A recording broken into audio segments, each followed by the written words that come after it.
రోజూ ప్రపంచం ఎంత వేగంగా మారుతుందో మీరు గమనిస్తున్నారా? ఒక సంక్షోభం నుండి తేరుకోకముందే మరో సంక్షోభం మనమీద పడుతోంది. ఎక్కడ చూసినా యుద్ధాలు, రక్తపాతం. గాజాలో కొత్త భవిష్యత్తు గురించి చర్చలు జరుగుతున్నాయి. అమెరికా, ఇజ్రాయెల్ కలిసి ఇరాన్ మీద ఒత్తిడి పెంచుతున్నాయి. సముద్ర మార్గాల్లో నౌకల మీద దాడులు జరుగుతున్నాయి. ఇవన్నీ చూసి సామాన్యులేమనుకుంటారంటే ఇది కేవలం ఒక రాజకీయ సమస్య, రెండు దేశాల మధ్య ఉన్న మిలిటరీ గొడవ అనుకుంటారు. కానీ బైబిల్ తెలిసిన ఒక క్రైస్తవుడు ఈ వార్తల్ని ఎలా చూస్తాడో తెలుసా?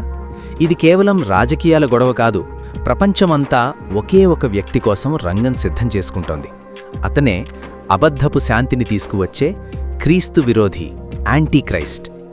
జారెడ్ కుష్నర్ లాంటి నాయకులు గాజాలో యుద్ధాన్ని ఆపి అక్కడ అంతా కొత్తగా కట్టి ఒక శాంతియుతమైన వాతావరణం తీసుకురావాలని మాట్లాడుతున్నారు.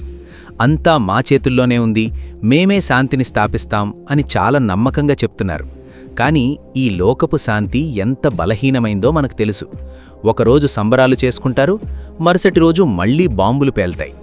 ఇలాంటి భయంకరమైన పరిస్థితుల కోసమే క్రీస్తు విరోధి ఎదురుచూస్తున్నాడు. మిత్రులారా, క్రీస్తు విరోధి అంతా ప్రశాంతంగా ఉన్నప్పుడు రాడు.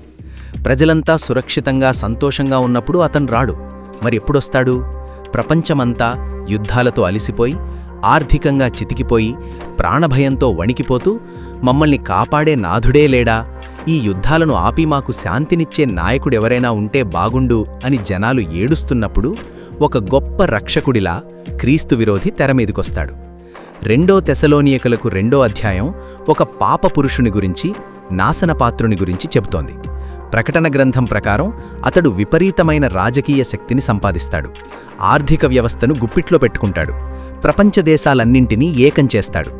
1 తెసలోనియకులకు 5:3లో దేవుని వాక్యం స్పష్టంగా చెప్తోంది, లోకులు నెమ్మదిగా ఉన్నది, భయమేమీయూ లేదు అని చెప్పుకొనుచుండగా అకస్మాత్తుగా వారికి నాశనం తటిస్తుంది. గమనించండి, ప్రతిసారి మనుషులేమనుకుంటారంటే సరైన ప్రభుత్వం వస్తే, సరైన మిలిటరీ ఉంటే ప్రపంచంలో శాంతి వస్తుంది అని అనుకుంటారు. కానీ ఈ లోకంలో అసలు సమస్య రాజకీయం కాదు, అసలు సమస్య పాపం. ఈ ప్రపంచం వార్తలు అద్భుతంగా ఉంటాయి. ఉదయం ఒక ఛానల్లో శాంతి ఒప్పందం కుదిరింది అని వస్తుంది, సాయంత్రం ఇంకో ఛానల్లో మళ్లీ యుద్ధం మొదలైంది, ఫలానా చోట బాంబు వేశారు అని వస్తుంది. శాంతి గురించి మాట్లాడుతూనే వెనక ఆయుధాలు సిద్ధం చేసుకుంటున్నారు. ఈ గందరగోళం చూసి క్రీస్తు విరోధి తన సామ్రాజ్యాన్ని కట్టుకుంటున్నాడు. యేసుప్రభు మత్తయి 24:6లో మనల్ని హెచ్చరించాడు, మీరు యుద్ధాలను గూర్చియు యుద్ధముల సమాచారముల గూర్చియు వినబోదురు. మీరు కలవరపడకుండా చూచుకోండి, ఇవి జరగవలసియున్నవి గాని అంతం వెంటనే రాదు. యేసయ్య ఏమన్నాడంటే, కలవరపడకండి, డు నాట్ బీ అలార్మ్డ్. దీనర్థమేంటో తెలుసా? క్రైస్తవులు ఈ ప్రపంచ వార్తలు చూసి నిరీక్షణ లేని లోకంలాగా భయంతో వణికిపోకూడదు. టీవీలో వచ్చే ప్రతి హెడ్లైన్ చూసి పానిక్ అవ్వకూడదు. అయ్యో ఏవైపోతుందో అని గుండెలు బాదుకోకూడదు. అలాగని నిద్రపోకూడదు. మనం మెలకువగా ఉండాలి. ఈ రోజుల్లో జనాలు ఎంత గుడ్డిగా మారుతున్నారో చూడండి. భయం అనే ఆయుధాన్ని వాడుకుని ప్రభుత్వాలు ప్రజల స్వేచ్ఛను ఎలా లాగేసుకుంటున్నాయో గమనించండి. మీకు భద్రత కావాలంటే నేను చెప్పినట్లు వినండి అని లొంగదీసుకుంటున్నారు. ఒక నాయకుడు వచ్చి, నేను ఇరాన్ని నాశనం చేస్తాను, నేను ఉగ్రవాదుల్ని తుడిచిపెట్టేస్తాను అని చెబితే జనాలు చప్పట్లు కొడుతున్నారు. మాకు కాంప్రమైజ్ వద్దు, వాళ్లు పూర్తిగా మాకు లొంగిపోవాలి అని గర్వంగా మాట్లాడుతున్నారు. క్రీస్తు విరోధి కూడా సరిగ్గా ఇదే చేస్తాడు. దేవుని వాక్యం దానియేలు గ్రంథం 8వ అధ్యాయంలో చెబుతోంది, వాడు మోసన్ను వృద్ధి చేస్తాడు, జనాలు నిర్విచారంగా ఉన్నప్పుడు నాశనం చేస్తాడు. అతడు కేవలం మిలిటరీ నాయకుడు కాదు, అతను రాజకీయ, ఆర్థిక, ఆధ్యాత్మిక నాయకుడుగా ఎదుగుతాడు. క్రీస్తులేని శాంతిని, నీతిలేని ఐక్యతను వాగ్దానం చేస్తాడు. మిత్రులారా, మిడిల్ ఈస్ట్లో ముడి చమురు ధరలు పెరిగితే అది కేవలం పేపర్ మీద నంబర్ కాదు. చమురు ధర పెరిగితే పెట్రోల్ ధర పెరుగుతుంది, పెట్రోల్ పెరిగితే రవాణా ఖర్చులు పెరుగుతాయి. అప్పుడేమవుతుంది? బియ్యం, పప్పులు, కూరగాయలు, మందులు అన్ని రేట్లు పెరిగిపోతాయి. ఒక ధనవంతుడికి ఇదొక చిన్న అసౌకర్యం. కానీ ఒక సామాన్య కుటుంబం, ఒక పేదవాడు కడుపు నిండా అన్నం తినాలో, అద్దె కట్టాలో, మందులు కొనుక్కోవాలో తెలియక కన్నీళ్లు పెడతాడు. సరిగ్గా ఈ ఆర్థిక ఒత్తిడినే క్రీస్తు విరోధి వాడుకుంటాడు. ప్రకటన 13వ అధ్యాయం ఏం చెప్తోంది? ఆ మృగము యొక్క ముద్ర వేయకుండా తప్ప ఎవరూ కొనడానికి గాని అమ్మడానికి గాని వీలు లేకుండా చేస్తాడు. అంటే నీ ఆర్థిక స్వేచ్ఛను నీ ఆత్మీయ విశ్వాసంతో ముడిపెడతాడు. నువ్వు బ్రతకాలి అంటే నాకు సాగిలపడు, నా సిస్టంకి తల వంచు అని శాసిస్తాడు. ఈరోజు మనకు ఆ టెక్నాలజీ కనిపిస్తోంది. డిజిటల్ కరెన్సీల ద్వారా ప్రభుత్వాలు మన ప్రతి లావాదేవీని గమనిస్తున్నాయి. మనం ఏం కొంటున్నాం, ఎక్కడికి వెళ్తున్నాం అన్నీ ట్రాక్ చేస్తున్నారు. ఒక చిన్న శాంక్షన్ విధిస్తే ఒక దేశం మొత్తం ఆకలితో అల్లాడిపోతుంది. క్రీస్తు విరోధి వాడే ఆయుధాలన్నీ ఈ లోకంలో ఇప్పటికే సిద్ధమయ్యున్నాయి.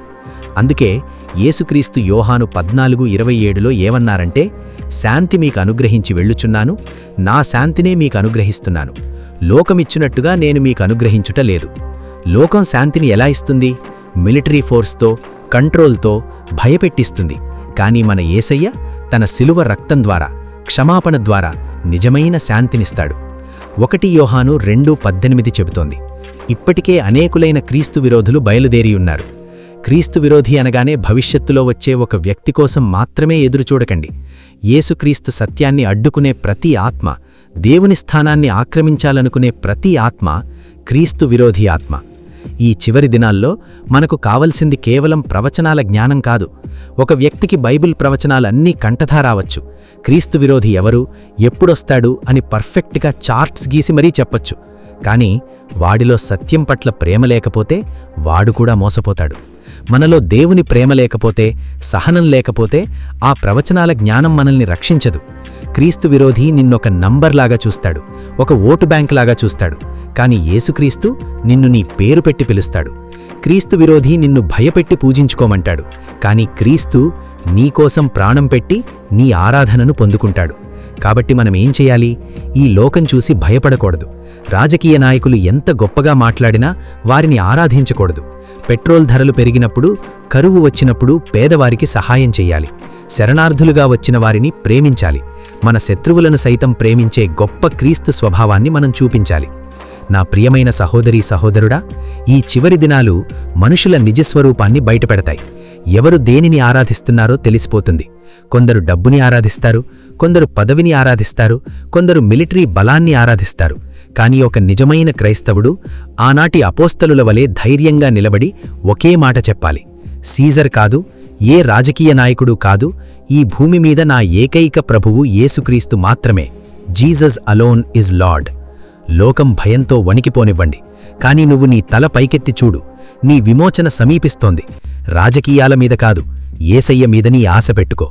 అబద్ధపు శాంతివైపు కాదు, నిత్యజీవం వైపు పరుగుతీయి. నాతో పాటు ఈ ప్రార్థనలో ఏకీభవించు. యేసయ్యా, ఈ లోకం ఎంత గందరగోళంగా మారుతున్నా నా విశ్వాసము నీమీద మాత్రమే ఉంచుతున్నాను. రాబోయే క్రీస్తు విరోధి మోసాలలో నేను పడిపోకుండా నీ సత్యవాక్యంతో నన్ను నింపు. భయం నన్ను ఏలకూడదు ప్రభువా, నీ పరిశుద్ధాత్మ నన్ను నడిపించాలి. రేపు ఏమి జరిగినా నేను నీకు నమ్మకంగా జీవించే కృప దయచేయి. నీ నిజమైన శాంతితో నా హృదయాన్ని నింపు. యేసునామంలో ఆమెన్.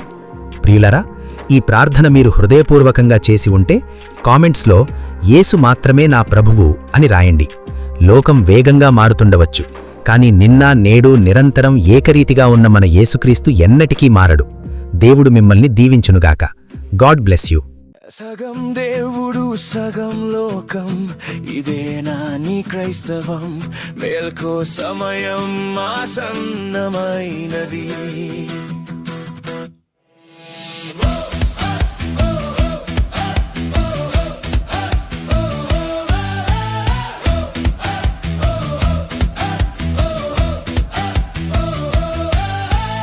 ఆదివారం గుడిలో హల్లెలూయా పాటలు, సోమవారం వీధిలో లోకానుసార మాటలు, పనికిరాని భక్తితో దేవునికే నా మోసం, పైకి మాత్రం పవిత్రంగా లోపాలంతా వేషం. మనుషులను మోసం చేసి చప్పట్లు కొట్టించుకున్న దేవుని కన్నుల నుండి నువ్వు తప్పించుకోలేవు.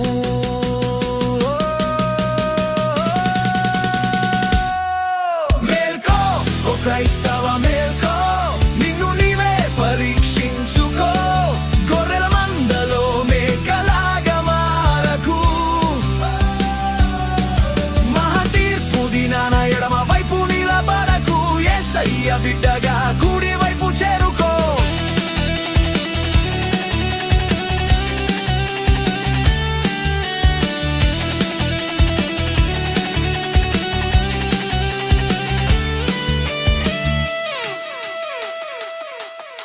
అద్భుతాలు చేసిన పేరు గొప్పదైనా హృదయం మారకపోతే దేవుడెరుగనంటాడు.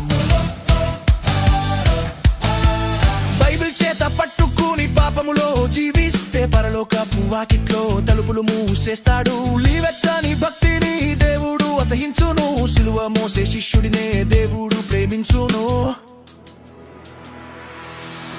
నిజమైన పశ్చాత్తాపం ఈ రోజే కలుగునుగాక. లోకపు ముసుగు తీసి నిజాయితీగా బ్రతుకుదాం. జీవ గ్రంథంలో మన పేరు ఉందో లేదో చూసుకుందాం. నామకార్థపు జీవితం వదిలి పరిశుద్ధంగా నిలబడదాం.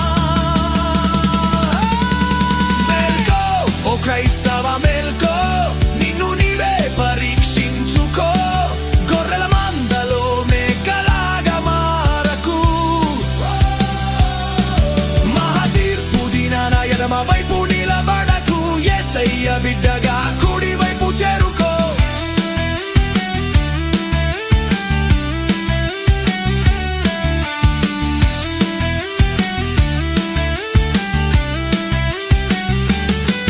మేల్కో ఓ క్రైస్తవ మేల్కో, నిన్ను నీవే పరీక్షించుకో. గొర్రెల మందలో మేకలాగా మారకు. మహాతీర్పు దినాన ఎడమ వైపు నిలబడకు. యేసయ్య బిడ్డగా కుడి వైపు చేరుకో.